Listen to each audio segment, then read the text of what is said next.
বিএনপির চেয়ারপারসন সাবেক প্রধানমন্ত্রী বেগম খালেদা জিয়ার যে এই চিকিৎসা শেষে দেশে ফিরে আসার যে আগমন, সেই আগমনকে ঘিরে আমরা ইতিমধ্যেই দেখছি আসলে যে বিমানবন্দর এলাকায় কিন্তু আসলে পুলিশের পাশাপাশি কিন্তু আমরা দেখেছি যে আসলে সেনাবাহিনীর সদস্যরাও কিন্তু আসলে নিরাপত্তায় কিন্তু কাজ করছেন। ইতিমধ্যেই আমরা দেখছি যে আসলে এখানে যে সকল নেতাকর্মীরা আসলে বিমানবন্দরে যে মূল ফটকটি রয়েছে, যেই ফটকের সামনে এসে তারা কিন্তু আসলে ভিড় করছেন, আর সেই ভিড়কে আসলে যানজটমুক্ত রাখার জন্যই কিন্তু আমরা দেখছি যে আসলে সেনাবাহিনীর যে সদস্যরা রয়েছেন ইতিমধ্যেই কিন্তু আসলে কাজ করে যাচ্ছেন। সব বিষয়ে আসলে বলা যায় যেটি আসলে যে বিশেষ নিরাপত্তার চাদরে কিন্তু ইতিমধ্যেই কিন্তু আসলে রাজধানীর যে বিমানবন্দরের যে সামনের যে সড়কটি রয়েছে সেটি কিন্তু আসলে একেবারেই কিন্তু আসলে নিরাপত্তার চাদরে ঢেকে রাখা হয়েছে। আপনাদেরকে যদি একটু জানিয়ে রাখি যে আসলে বেগম খালেদা জিয়াকে বহন করা যে এয়ার অ্যাম্বুলেন্স বিমান, সেটি কিন্তু আসলে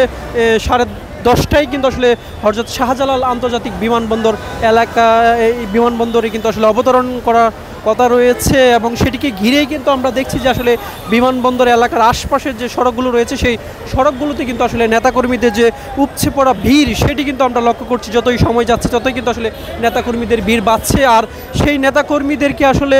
এই শৃঙ্খলাভাবে কিন্তু আসলে রাস্তার যে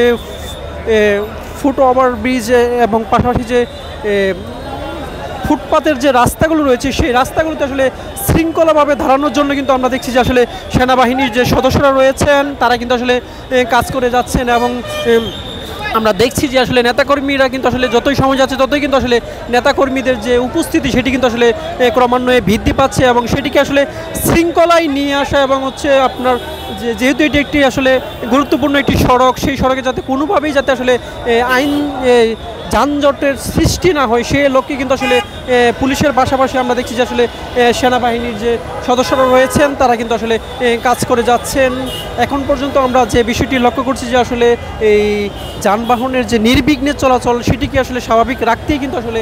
সেনাবাহিনীর সদস্যরা কাজ করে যাচ্ছেন। এছাড়াও আমরা এর পাশাপাশি যে বিষয়টি দেখছি আসলে যতই সময় যাচ্ছে ততই কিন্তু আসলে যে বিএনপির যে নেতাকর্মীরা রয়েছেন তারা কিন্তু আসলে এই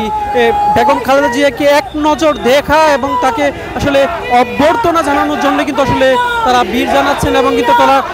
স্লোগানে কিন্তু আসলে মুখরিত হয়ে উঠেছেন। এই যে বিমানবন্দর এলাকাটি আমরা দেখছি যে বিভিন্ন জায়গা থেকেই কিন্তু আসলে নেতাকর্মীরা কিন্তু তারা আসলে জাতীয় পতাকার পাশাপাশি যে তাদের দলীয় যে পতাকা রয়েছেন সেই পতাকা এবং বিভিন্ন সাজে রঙে কিন্তু তারা আসলে এই বিমানবন্দর এলাকায় কিন্তু আসলে আসতে শুরু করেছেন, এবং তাদের মুখে এক ধরনের উচ্ছ্বাস কিন্তু আমরা লক্ষ্য করছি। তারা বলছেন যে আসলে দীর্ঘ 4 মাস পর চিকিৎসা শেষে আবারও দেশে ফিরছেন বেগম খালেদা জিয়া, এবং তাকে এক নজর দেখার জন্যই কিন্তু আসলে তারা ভিড় জমিয়েছেন, এবং তারা যেটি বলছেন যে আসলে তাদেরকে যাতে আসলে দেশনেত্রীকে যাতে এক নজর যাতে তারা দেখতে পারে সেজন্যই কিন্তু আসলে তারা এখানে আসলে এসেছেন, এবং আমরা দেখছি যে আসলে আইন শৃঙ্খলা বাহিনী কিন্তু আসলে সর্বোচ্চ সতর্ক অবস্থানে রয়েছেন যাতে কোনো প্রকার অপ্রীতিকর ঘটনা না ঘটে, সেই জন্যই কিন্তু আসলে তারা কাজ করে যাচ্ছেন, এমনটি কিন্তু আমরা লক্ষ্য করে যাচ্ছি। তো এখন পর্যন্ত আসলে বিমানবন্দর এলাকায় যে আসলে বেগম খালেদা জিয়ার সকাল 10:30টায় যে এয়ার অ্যাম্বুলেন্সে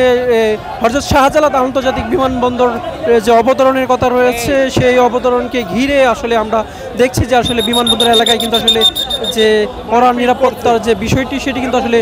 জোরদার করা হয়েছে, এবং নেতাকর্মীরা কিন্তু আসলে যতই সময় যাচ্ছে ততই কিন্তু আসলে নেতাকর্মীদের যে ভিড় সেটি কিন্তু আমরা লক্ষ্য করছি। তো এখন পর্যন্ত এই ছিল আমার কাছে বিমানবন্দর এলাকা থেকে